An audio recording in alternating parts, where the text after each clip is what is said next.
continuer sur le thème que nous avions commencé depuis un certain temps. Nous avions déjà étudié la première partie. Aujourd'hui, ça sera la deuxième partie sur le thème que j'ai intitulé rendre un culte agréable et raisonnable à Dieu. La première version, c'était la version audio. Et aujourd'hui, ça va être une version normale, une version classique, visuelle. Alors, pour faire juste un petit résumé, rendre un culte agréable à Dieu, nous avions, lors de la première partie, lu le livre de Romains au chapitre 12. Nous avions compris ce que l'apôtre Paul voulait nous faire passer comme message qui venait du Seigneur Jésus-Christ. Rendre un culte raisonnable au Seigneur, c'est qu'est-ce que le Seigneur attend de toi, qu'est-ce que le Seigneur attend de nous pour que cela soit considéré comme étant un culte raisonnable. Alors, dans la première partie, lors de la première partie, nous avions compris que l'apôtre Paul faisait allusion à lui, de ce que le Seigneur lui demandait à lui, apôtre Paul, de faire pour que le Seigneur considère cela comme étant un culte raisonnable. En amont, le Seigneur lui demandait d'offrir son corps comme étant un sacrifice agréable et vivant à Dieu. Et nous avions aussi, lors de cette première partie, parlé un peu du sacrifice d'Abraham. Abraham qui avait sacrifié son fils Isaac. C'était donc considéré un peu comme étant un culte raisonnable. C'est-à-dire que il faut bien faire quelque chose que le Seigneur attend de toi qui va toucher le cœur de Dieu. Alors Abraham était prêt à consacrer Isaac qui était son fils. Et l'apôtre Paul, nous avons vu dans le livre de Romains, le Seigneur lui demandait d'offrir son corps comme étant un sacrifice. Donc aujourd'hui, par la grâce de Dieu, nous allons donc voir une autre facette, toujours de ce thème que j'ai trouvé très très passionnant. Qu'est-ce qu'on peut faire pour le Seigneur? Qu'est-ce que Dieu attend de nous? Est-ce que c'est l'adoration qu'il attend de toi? Est-ce que c'est ta dîme? Est-ce que c'est ton offrande? Est-ce que c'est plus de temps de prière? Est-ce que le Seigneur veut que tu puisses prendre un engagement vis-à-vis de lui? En fait, bref, un culte raisonnable vis-à-vis de Dieu peut se définir en plusieurs façons. Ça dépend de la manière. Donc, je disais, un culte raisonnable, offrir un culte raisonnable à Dieu dépend de la manière dont le Seigneur te parle, dépend de la manière dont le Seigneur te fait passer des messages, de ton intimité, de ta relation avec Dieu. De là va découler,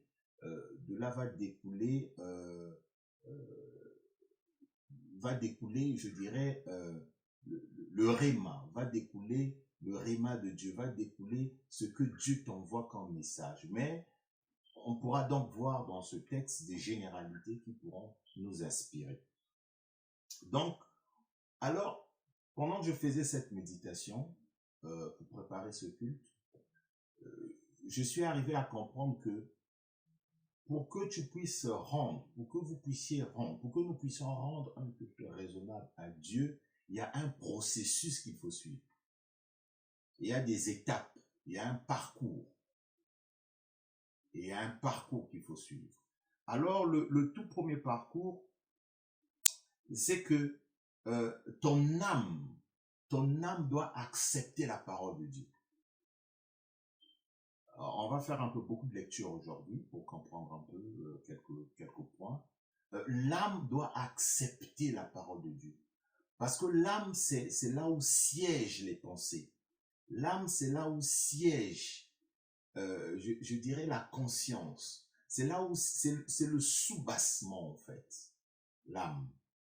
Et si ton âme n'accepte pas la parole de Dieu, ton âme refoule la parole de Dieu, alors le salut n'aura pas lieu dans ta vie. Pour que le salut se manifeste dans ta vie, ton âme doit accepter la parole de Dieu. D'abord, ça, c'est la première des choses. C'est le premier élément qu'on doit noter. Le tout premier élément, il faut que ton âme accepte la parole de Dieu. Il faut que ton intérieur accepte quelque chose. Vous savez, on peut pas profiter des bienfaits de l'Éternel. On peut pas jouir des bienfaits de l'Éternel si notre intérieur ne l'accepte pas.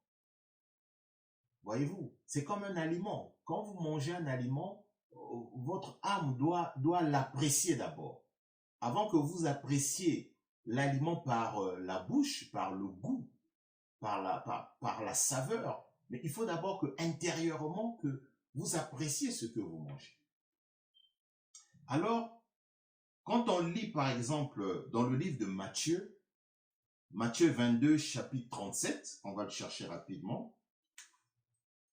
Matthieu 32, chapitre 27.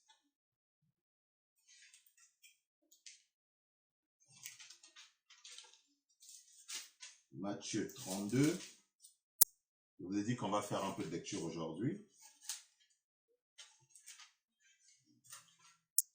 Quand on va dans le livre de Matthieu,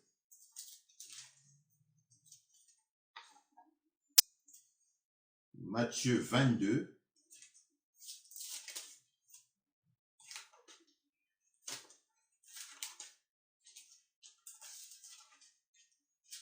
Matthieu 22, chapitre 37, la parole de Dieu nous dit, Jésus lui répondit, tu aimeras le Seigneur ton Dieu de tout ton cœur, de toute ton âme, de toute ta pensée.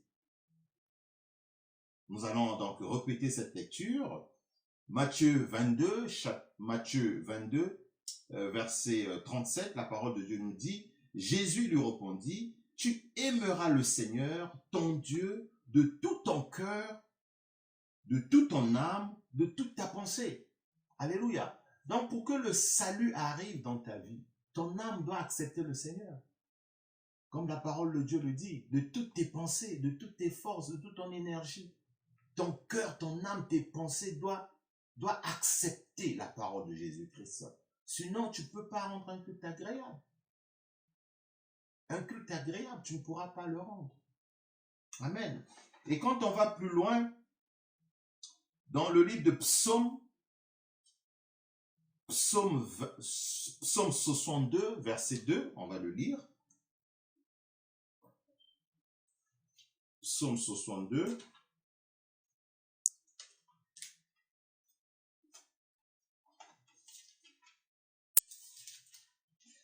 Le psaume 62, le verset 2 nous dit exactement ceci.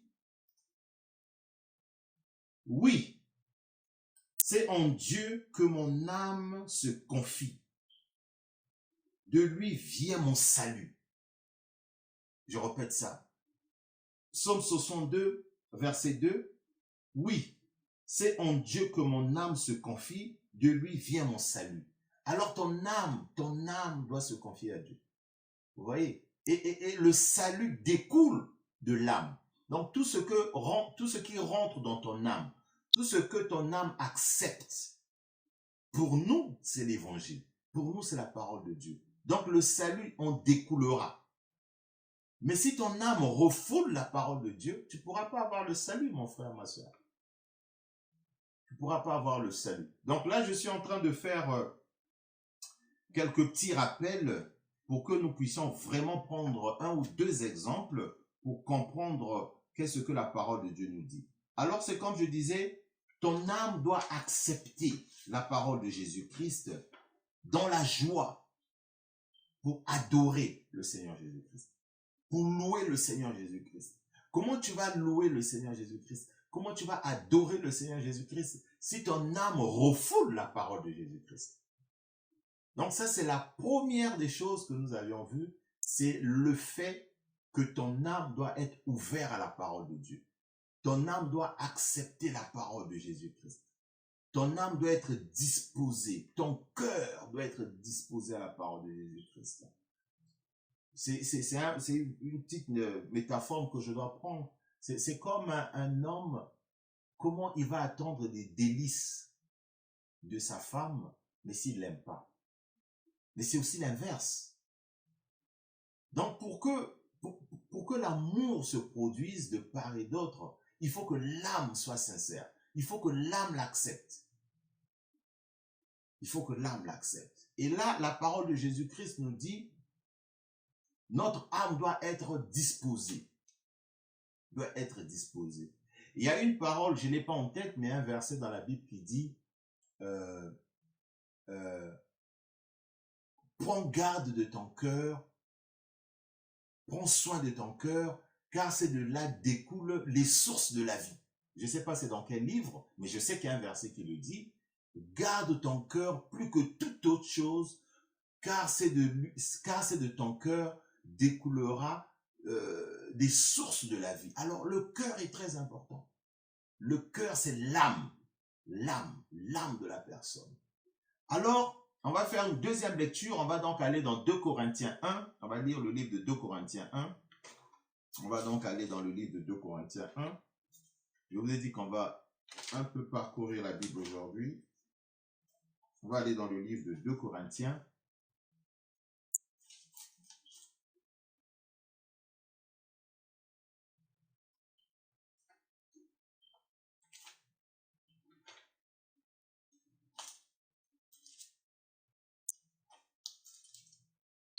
« 2 Corinthiens 1, on va lire le chapitre, le verset 3 et le verset 4. 2 Corinthiens 1, on va lire le verset 3 et le verset 4. La parole de Dieu nous dit ceci. « Béni soit Dieu, le Père de notre Seigneur Jésus-Christ, le Père des miséricordes et le Dieu de toute consolation, qui nous console dans toutes nos afflictions, afin que par la consolation dont nous sommes l'objet de la part de Dieu, nous puissions consoler ceux qui trouvent de l'affliction. » Alléluia. C'est une parole puissante. 2 Corinthiens 1, entre le verset 3 et le verset 4. Béni soit Dieu, le Père de notre Seigneur Jésus-Christ, le Père de miséricorde, le Père des miséricordes et le Dieu de toute consolation. C'est le Dieu de toutes les consolations. C'est le Dieu de toutes les consolations. C'est le Dieu de toutes les consolations. Et le verset 4 qui nous dit, qui nous console dans toutes nos afflictions, afin que par la consolation dont nous sommes l'objet de la part de Dieu, nous puissions consoler ceux qui se trouvent dans l'affliction. Alors, on peut adorer Dieu tout seul, comme on peut adorer Dieu en assemblée. Et ça, nous le connaissons. On peut adorer Dieu en communion fraternelle. C'est-à-dire qu'on est ensemble avec les autres, en assemblée. La parole de Dieu dit, là où 2 ou 3 personnes sont assemblées, à mon nom, le Seigneur est parmi. Donc, ça veut dire qu'on peut être tout seul, comme on peut être en assemblée. Le plus important, c'est que ton âme soit en réunion, en communion avec le Seigneur Jésus-Christ. Quand on lit, par exemple, le livre de Actes des Apôtres, on va dire Actes des Apôtres. On va dans le livre de Actes des Apôtres. Actes des Apôtres 2.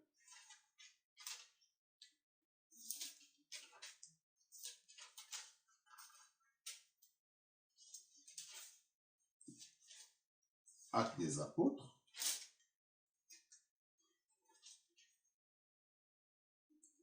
Verset 42. La parole de Dieu nous dit exactement ceci. On va le lire. 42. Il persévérait dans l'enseignement des apôtres, dans la communion fraternelle, dans la fraction du pain et dans la prière. Alléluia. Actes des Apôtres, chapitre 2, verset 42, la parole de Dieu nous dit, il persévérait dans l'enseignement des apôtres, dans la communion fraternelle et dans la fraction du pain et dans la prière. Donc les apôtres persévéraient dans la prière, ils persévéraient dans la fraction du pain, c'est-à-dire que dans les repas fraternels, ce qu'on appelle les agapés, mais aussi dans l'enseignement. Et là, quand on voit, ils persévéraient, c'est au pluriel, donc ils étaient nombreux. Et le livre de Josué nous dit, dans Josué 1, chapitre 1, verset 8, que ce livre de la loi ne s'éloigne point de ta bouche, médite-le jour et nuit pour agir fidèlement selon tout ce qui est écrit, car c'est alors que tu auras du succès dans tes entreprises, c'est alors que tu réussiras. Donc là, le Seigneur était en train de parler à Josué pour lui dire, ne t'éloigne point de la parole de Dieu. Que la parole de Dieu ait de l'effet dans ton âme. C'est à partir de là que tu vas réussir, c'est à partir de là que tu auras du succès dans tes entreprises. Donc nous avons lu deux versets. Le premier verset où les apôtres se réunissaient en groupe pour prier. Non seulement ils priaient, ils apprenaient l'enseignement de la parole de Jésus-Christ et ils faisaient le partage de la fraction de pain. Donc, ils prenaient des repas agapés ensemble. Et dans le livre de Josué 1, oui, nous avons compris que on peut aussi avoir une communion tout en étant seul. Josué, lui, il passait son temps dans la méditation. C'était une façon pour lui de rendre un culte agréable au Seigneur. C'était une façon pour lui de travailler son âme pour que son âme soit disposée à la parole de Jésus-Christ. Alors, quand on va dans le livre de Deutéronome, on va lire un autre passage. J'aime bien ce passage-là de Deutéronome. Deutéronome 28, c'est connu de beaucoup de chrétiens, beaucoup de croyants, j'allais dire. Deutéronome 28, on va le lire.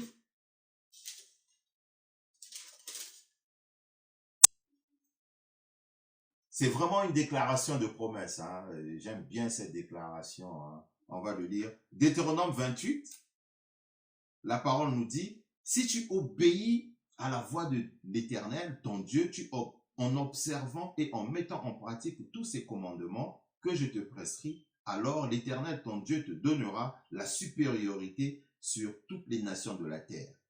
Voici toutes les bénédictions qui répondront sur toi et qui seront ton partage. Lorsque tu obéiras à la voix de l'Éternel, ton Dieu, tu seras béni dans la ville et tu seras béni dans les champs. Le fruit de tes entrailles, le fruit de ton gros et de ton menu bétail, ta corbeille et ta huche seront bénis. Tu seras béni à ton arrivée et tu seras béni à ton départ. Ainsi de suite, vous pouvez lire. Alors donc, ce processus du culte raisonnable, c'est d'abord, ton âme doit accepter la parole de Jésus-Christ. 2, on a compris que c'était un commandement. On pouvait faire ce culte seul ou en assemblée. Et 3, dans le livre de Deutéronome, on vient de comprendre qu'il faut obéir à la voix de Dieu.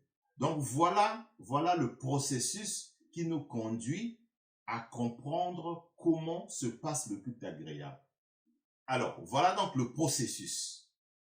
1, nous avions dit que le tout premier élément, c'est que ton âme soit disposée à écouter la parole de Jésus-Christ et de l'accepter. Deuxième élément, c'est que c'est un commandement. Troisième élément, et le tout dernier, c'est l'obéissance à la parole de Jésus-Christ. Non seulement on a d'abord écouté, parce que l'âme a été disposée de l'accepter, on a intériorisé cela, et on comprend que c'est un commandement qu'on doit faire soit seul, soit en réunion. Et troisièmement, on a vu les bénédictions qui en découlent quand on obéit à la parole de Jésus-Christ. Voilà donc pour la première explication que je voulais donner pour comprendre comment se passe le culte agréable. Le culte agréable et raisonnable à Dieu. Maintenant, qu'est-ce qu'un culte? Qu'est-ce qu'un culte? Parce que c'est important de connaître que c'est un culte. Nombreux disent que bon, c'est la prière. C'est vrai, c'est la prière. C'est une des explications. Alors, la prière, c'est toute cérémonie religieuse pendant laquelle un office est célébré et des prières adressées à Dieu. Voilà l'une des définitions. Il y en a plusieurs, mais j'ai retenu cette définition, que je répète. C'est une cérémonie religieuse à laquelle est adressée des prières à Dieu. Et puis, ça peut aussi être un attachement à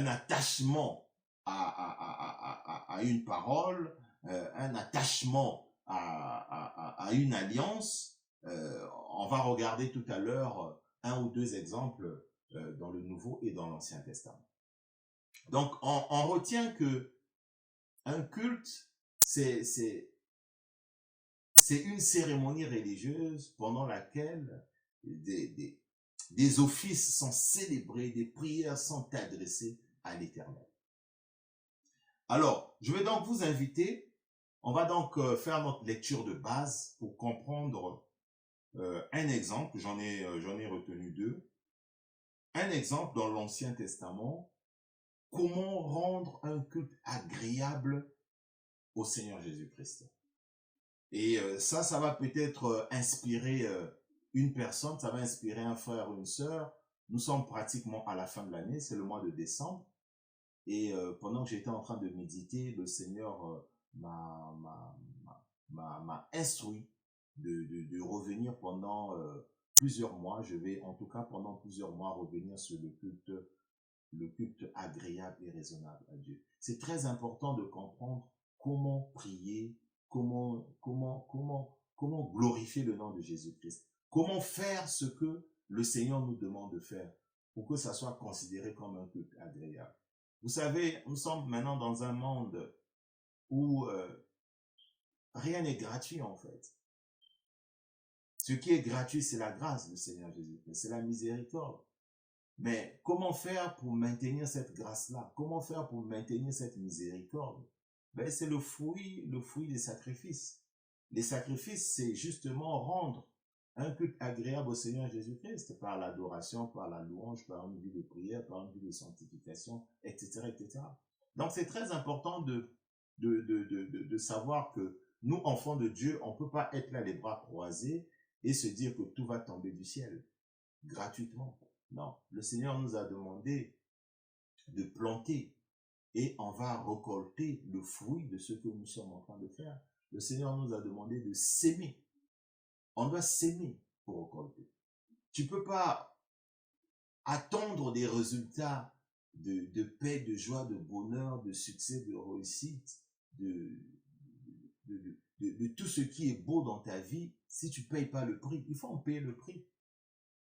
Il faut en payer le prix. Amen. Alors, donc on va dans le livre d'Exode. Je vous invite dans le livre d'Exode. On va aller dans le livre d'Exode, chapitre 13, entre le verset 9, le verset 1 et le verset 9. Je lis donc la parole au nom de Jésus. On va donc regarder notre tout premier exemple. Aujourd'hui, on va voir deux exemples du culte raisonnable. Exode chapitre 13, je vais lire donc le premier verset jusqu'au verset 9. Je lis la parole au nom de Jésus-Christ. L'Éternel parla à Moïse et dit, « Consacre-moi ». J'aimerais que vous souligniez ce mot. « Consacre-moi ». Tout premier-né parmi les enfants d'Israël, tant des hommes que des animaux, il m'appartient. Moïse dit au peuple, souvenez-vous de ce jour où vous êtes sortis d'Égypte, de la maison de servitude, car c'est par sa main puissante que l'Éternel vous a fait sortir. On ne mangera point de pain levé. Vous sortez aujourd'hui, dans le mois des épis. Quand l'Éternel t'aura fait entrer dans le pays des Canéens, des Essiens, des Amoriens, des Évésiens et des Suisiens, qu'il a juré à tes pères de donner au pays où coule le lait et le miel. Tu rendras ce culte à l'Éternel dans ce mois, dans ce même mois. Je répète cette dernière phrase. Tu rendras ce culte à l'Éternel dans ce même mois. Alors là, c'est Moïse, l'Éternel qui est en train de parler à Moïse. Verset 6. Pendant 7 jours, vous soulignez 7 jours, tu mangeras des pains sans levain, et le 6e jour, il y aura une fête en l'honneur de l'Éternel. On mangera des pains sans levain pendant 7 jours, et on ne verra point chez toi de pain levé, et l'on ne verra point chez toi de levain dans toute l'étendue de ton pays. Verset 8. Tu diras alors à ton fils, c'est en mémoire de ce que l'Éternel a fait pour moi, lorsque je suis sorti d'Égypte. Verset 9. Ça sera pour toi comme un signe sur ta main et comme un souvenir entre tes yeux, afin que la loi de l'Éternel soit dans ta bouche. Afin que la loi de l'Éternel soit dans ta bouche. C'est par sa main puissante que l'Éternel t'a fait sortir d'Égypte. Alléluia, alléluia, alléluia. Alors, gloire au Seigneur, nous rendons gloire au Seigneur pour cette parole. Je vous disais tout à l'heure qu'il fallait souligner le mot consacre. Consacre-moi. Au verset 2, consacre-moi tout premier-né. Consacre-moi tout premier-né. Consacre-moi tout premier-né. Et au verset 6, pendant six jours. Alors, nous bénissons la parole du Seigneur Jésus-Christ. Ici, l'Éternel est en train de parler à Moïse. Il donne à Moïse des indications, il donne à Moïse, je dirais, il lui dit clairement ce qu'il attend de lui. Il lui parle de consacrer. Alors, je suis donc en train de parler à un frère, une sœur. Nous sommes en train de tendre vers la fin de l'année. Nous sommes en décembre. Et l'année 2021, c'est dans quelques semaines. Si l'année a été bonne pour toi, l'année 2020 a été une année excellente. Tu as manifesté la puissance du nom de Jésus-Christ. Gloire au Seigneur. Mais cela ne t'empêche pas d'offrir un culte agréable au Seigneur Jésus-Christ. Mais pour toi également, qui n'a pas expérimenté la puissance du nom du Seigneur Jésus-Christ, l'année 2020 n'a peut-être pas été une bonne année pour toi. Mais je déclare, par la puissance du nom de Jésus-Christ, si tu mets ces instructions en pratique, l'année 2021, l'année prochaine sera une année de gloire pour toi. Je dis que l'année 2021 sera une année de gloire pour toi. Tu vas rentrer dans une nouvelle dimension. Tu vas rentrer dans une nouvelle saison. Vous savez, j'ai souvent l'habitude de le dire, que avec le Seigneur Jésus-Christ, c'est des principes. Dieu est un Dieu de principes. Dieu ne fait pas des choses comme ça au hasard. Avec le Seigneur Jésus-Christ, c'est des principes. C'est un Dieu de miséricorde. C'est un Dieu de grâce, c'est vrai. C'est un Dieu de bonté, c'est vrai. Il renouvelle ses bontés chaque matin. Je suis d'accord avec ça. Mais c'est aussi un Dieu de principe. Si ce n'était pas un Dieu de principe, le Seigneur n'allait pas donner des instructions comme ça à Moïse. Il a demandé à Moïse de consacrer. Il est Dieu. Il pouvait bénir Moïse sans pourtant demander à Moïse de faire un symbole, de faire un geste de consécration. Il est le Seigneur Jésus-Christ. Vous pensez que Dieu, pour vous bénir, il est obligé de vous demander d'abord quelque chose. Mais si le Seigneur demande, ce sont des principes, ce sont des symboles. Donc j'aimerais qu'une personne puisse rentrer dans la profondeur de ce message. J'aimerais que tu puisses consacrer en cette fin d'année et en cette début d'année qui est en train de commencer, que tu consacres quelque chose au Seigneur Jésus-Christ. Ce que Dieu va mettre dans ton cœur, consacre ça à Jésus-Christ. Tu peux décider. C'est un problème de décision, c'est un problème d'engagement. De consacrer quelque chose qui est cher à toi. Abraham avait consacré l'unique fils qu'il avait, Isaac, qu'il avait consacré au Seigneur Jésus-Christ.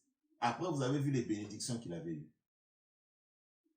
Qu'est-ce que toi, mon frère, ma soeur, tu as déjà consacré à Dieu? Prends une maison, prends une villa qui t'appartient. Consacre ça pour l'œuvre de Dieu. Donne ça pour une église, pour l'œuvre de Dieu. Prends ton revenu, tu donnes au Seigneur Jésus-Christ. Tu verras ce que Dieu fera pour toi. Tu consacres quelque chose à Dieu. Tu peux décider de prendre ton temps pour consacrer à Dieu. Tu peux dire, Seigneur, je décide de donner 80% de mon temps libre à toi. Tu verras ce que le Seigneur fera pour toi. La consécration, c'est aussi une décision. Tout à l'heure, nous allons voir ça dans la deuxième partie, dans le tout deuxième exemple que j'ai choisi pour illustrer mon propos.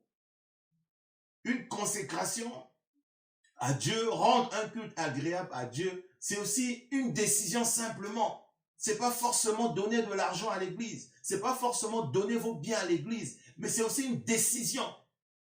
Tu peux décider d'avoir une vie nouvelle. Seigneur, je décide à partir d'aujourd'hui d'avoir une nouvelle conduite qui va honorer le nom du Seigneur Jésus-Christ. On va revenir tout à l'heure dans ça. Mais dans ce tout premier exemple, j'aimerais t'encourager, mon frère, ma soeur, à consacrer quelque chose. À consacrer quelque chose. Consacrer quelque chose à Dieu. Consacrer quelque chose à Dieu. Il ne faut pas penser que ce que tu vas consacrer à Dieu, tu vas enrichir un homme. Non, c'est Dieu qui enrichit un homme. Mais toi, tu obéis à la parole de Dieu. Donc, cette prédication, je veux que une personne qui a bien commencé l'année 2020 la termine en bonté avec l'Éternel, en faisant un culte raisonnable. Si vous n'avez pas bien terminé aussi l'année, ou l'année n'a pas été comme vous l'aurez souhaité, mais je suis en train de vous parler comme un serviteur de Dieu, mettez la parole de Dieu en pratique et vous allez voir la puissance du nom du Seigneur Jésus-Christ se manifester au travers de votre vie l'année prochaine. Vous nous appelez, oui, nous allons prier ensemble. Vous m'appelez, on va prier ensemble. C'est la parole de Jésus-Christ qu'on va mettre en action. On va actionner la parole de Jésus-Christ. Et vous allez voir l'efficacité de la parole de Jésus-Christ. La parole de Dieu ne trompe pas. Donc, cet exemple de Moïse que j'ai pris dans l'Ancien Testament, ici je vais relever un, c'est la consécration. Vous consacrez quelque chose. Quand on dit premier, ça peut être votre premier revenu, comme j'ai dit, ou quelque chose qui vous est cher, quelque chose qui vous tient à cœur, quelque chose de valeur. Vous consacrez pour un frère. Vous voyez dans votre famille quelqu'un qui est dans une situation difficile, vous consacrez. Ce n'est pas forcément venir donner à l'église. Si vous venez donner à l'église, Dieu merci, gloire au Seigneur. Mais rendre un culte raisonnable, c'est aussi aider votre prochain. Vous pouvez voir dans votre famille les neveux, des nièces qui ont des difficultés, par exemple, pour aller à l'école. Vous pouvez scolariser leurs enfants. Vous pouvez aller dans un hôpital, vous payez des ordonnances aux gens qui sont malades, des démunis. Vous pouvez regarder dans votre environnement, il y a des gens, on arrive quelquefois à la fin de l'année, il y a des gens quelquefois qui n'ont même pas de quoi manger. Vous allez leur offrir quelque chose. C'est ça, offrir un culte raisonnable. C'est ça, offrir un culte raisonnable. La fraction du pain. On a lu tout à l'heure que les apôtres faisaient la fraction du pain. Vous pouvez décider aussi de consacrer votre temps à l'enseignement, à enseigner les gens. C'est aussi une façon de rendre un culte raisonnable à Dieu. Alléluia. Que cette parole puisse édifier mon frère, puisse édifier une sœur. Il ne faut pas voir les choses de façon charnelle. Il faut voir les choses de façon spirituelle. Rentrer dans la profondeur de la parole pour comprendre. Que le Seigneur vous bénisse. Et le deuxième point que je note dans ce passage, dans le verset 6, on dit « Pendant 6 jours, tu mangeras des pains sans levain, et le 7e jour, il y aura une grande fête à l'honneur du Seigneur. » Pour qu'il y ait une grande fête, pour qu'il y ait une grande fête à l'honneur de l'Éternel, dans le verset 6, j'aimerais qu'une personne puisse saisir la profondeur de ce verset et que j'invite un frère, j'invite une sœur à faire un jeûne de 6 jours. Oui. Cette parole est destinée à toi. Le Seigneur te demande de faire un jeûne de 6 jours. Pour quel sujet? Toi seul tu sais. Tu décides de consacrer quelque chose au Seigneur. Et en consacrant cette chose-là, tu fais un jeûne de 6 jours. Et le 7e jour, tu rends gloire au Seigneur. Si vous avez la possibilité de m'appeler, vous m'appelez, on va prier. Si vous n'avez pas la possibilité de m'appeler, vous priez là où vous êtes avec vos frères et sœurs en assemblée ou tout seul. Josué méditait tout seul. Le Seigneur est là, il vous écoute. Si vous voulez nous appeler, vous nous appelez, on va prier aussi. Tout à l'heure, je vous ai dit que la consécration, rendre un culte au Seigneur, c'est soit en communion, donc en groupe, soit tout seul. Gloire au Seigneur, que le Seigneur vous bénisse. Que le Seigneur vous bénisse. Que le Seigneur vous bénisse. Le verset 6 dit, pendant 6 jours, tu mangeras des pains sans levain, Et le 7e jour, il y aura une fête en l'honneur de l'Éternel. Il y aura une fête en l'honneur de l'Éternel. Tu verras les bienfaits de Dieu dans ta vie. Gloire au Seigneur, gloire au Seigneur, gloire au Seigneur, gloire au Seigneur. Alors, vraiment que le Seigneur vous bénisse pour cette parole que nous sommes en train de partager ensemble.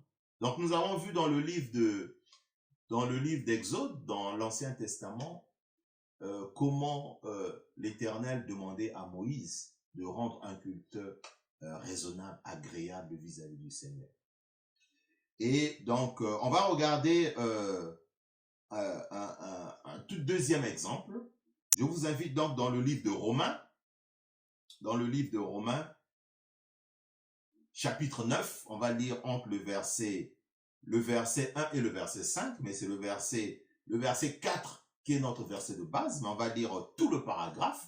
Souvenez-vous que lors de la première partie de ce thème, on avait parlé de ce que le Seigneur demandait à l'apôtre Paul. Parce qu'on avait compris que l'apôtre Paul avait reçu des instructions du Seigneur Jésus-Christ pour qu'il puisse rendre un culte agréable au Seigneur Jésus-Christ. Mais c'était l'exemple de l'apôtre Paul. Mais ce sont des exemples qui nous inspirent, nous également. Alléluia, parce que la parole de Dieu ne change pas. Alors, je disais donc Romains, chapitre 9, on va lire entre le verset 1 et le verset 5. Je lis la parole au nom de Jésus-Christ. Je dis la vérité en Jésus-Christ, je ne mens pas. Ma conscience m'en rend témoignage par le Saint-Esprit. J'éprouve une grande tristesse et j'ai dans le cœur un chagrin continuel. Car je voudrais moi-même être anathème, vous soulignez anathème, et séparé, vous soulignez séparé, de Christ pour mes frères, pour mes parents, selon la chair, qui sont israélites, à qui appartient l'adoption et la gloire et les alliances et la loi et le culte. Vous soulignez tout ce verset, le verset 4. Qui sont israélites, à qui appartiennent l'adoption et la gloire et les alliances et la loi et le culte. Verset 5. Et les promesses et les patriarches, et qui sont issus selon la chair et le Christ qui est au-dessus de toutes choses, Dieu bénit éternellement. Amen. Merci Seigneur pour cette parole puissante. Gloire au Seigneur Jésus-Christ. Alors le verset 4 nous parle de l'adoption, de la gloire et des alliances et la loi. Si vous suivez nos prédications passées, nous avions déjà parlé des alliances, nous avions déjà parlé de la loi, des cultes, la gloire de Dieu. La gloire de Dieu, on en a déjà plusieurs fois parlé. Les alliances, on en a déjà parlé. J'ai plusieurs fois évoqué des prédications sur les alliances. Sur la loi et le culte, on aura l'occasion de revenir dans nos prochaines prédications, mais toujours dans le même thème.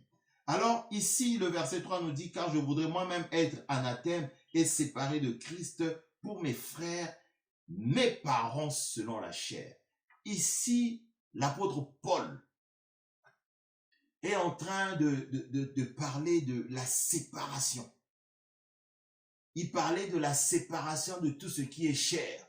C'est une façon également de rendre un culte agréable au Seigneur Jésus-Christ. La séparation. La séparation. La séparation de tout ce qui est chair. L'apôtre Paul, il avait un chagrin. Il disait qu'il avait un chagrin. Il avait une certaine douleur. Il avait une certaine amertume. Que les choses de la chair l'empêchaient, pouvaient empêcher, nous qui sommes enfants de Dieu, de vivre la gloire de Dieu. C'est-à-dire que d'être en harmonie avec le Seigneur Jésus-Christ.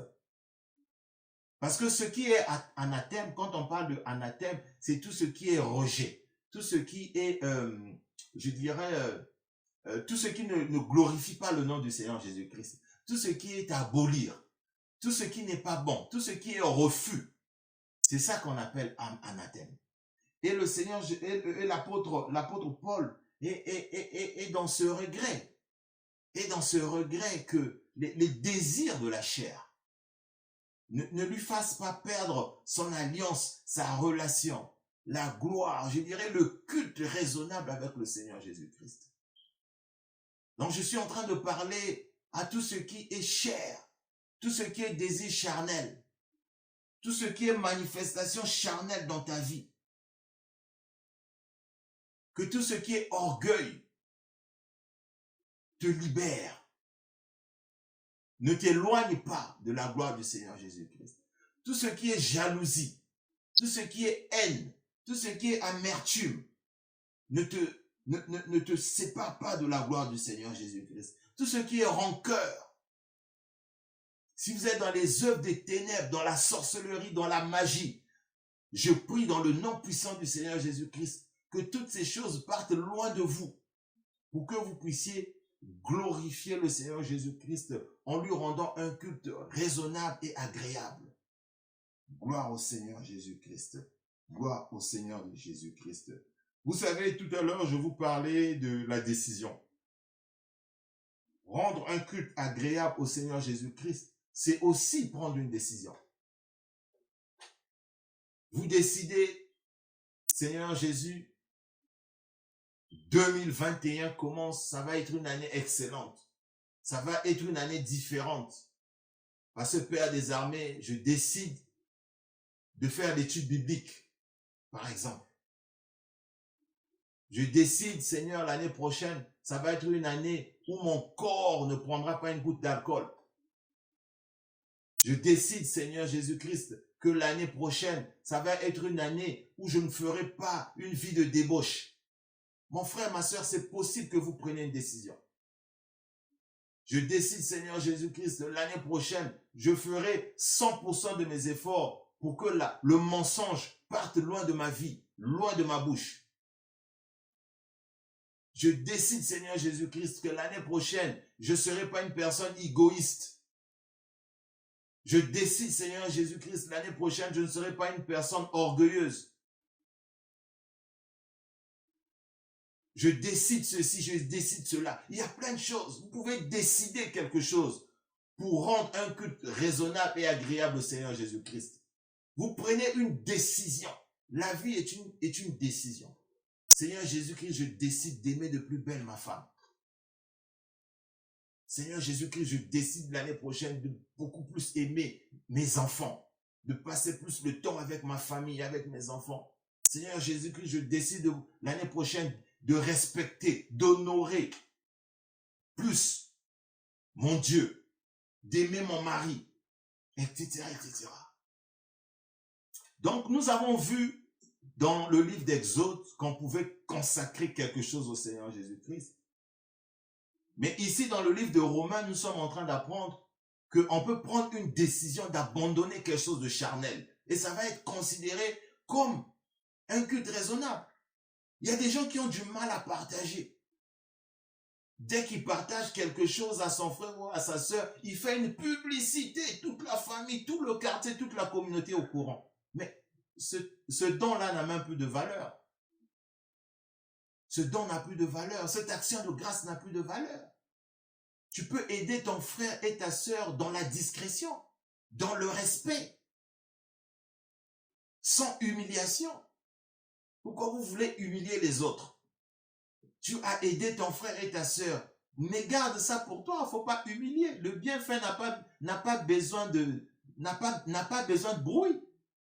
Les banquiers ont un adage, ils disent souvent que l'argent n'aime pas le bruit. Moi, je dirais le bienfait n'aime pas le bruit. Ça, c'est l'adage que moi, je viens de créer. Les banquiers disent que l'argent n'aime pas le bruit, mais moi, je dis que, pasteur fortuné, je dis, le bienfait n'aime pas le bruit. Et la parole de Dieu nous dit, si la main gauche donne, que la main droite ne soit pas au courant. Voilà, donc, l'année nouvelle, soit une année, l'année 2021 soit une année de décision, soit une année de nouvelle vie, soit une année de renouveau, soit une nouvelle année d'engagement avec le Seigneur Jésus-Christ. S'engager avec le Seigneur Jésus-Christ, c'est aussi s'engager dans sa famille, s'engager dans sa communauté. Mais on ne peut pas s'engager pour sa communauté, pour sa famille, mais si on ne s'engage pas d'abord pour soi-même. Commence par soi-même. Commence à prendre des résolutions pour toi-même, des bonnes résolutions. Il faut se poser les bonnes questions. L'année 2020 a été une excellente année. Pourquoi c'était une excellente année? Parce que tu as eu une vie qui a glorifié le nom du Seigneur Jésus. Gloire au Seigneur, tu continues dans cette direction.